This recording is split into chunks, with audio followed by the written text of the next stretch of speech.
Usipige kelele kama mlivyozoea. Na kazi yangu nikuta imeisha. Karimu. Tamani mara moja. Nicho. Ina na wewe mara moja. Kwema. Kwema, habari ya ngazi? Nzuri.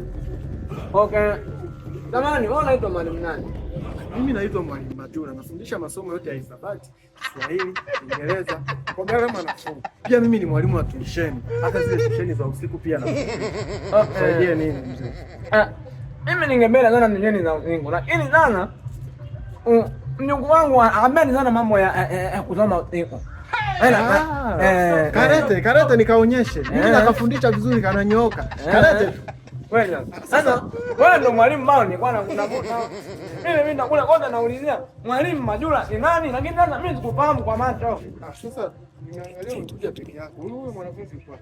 Mwanafunzi niko naye mbona? Wewe unataka mwanafunzi?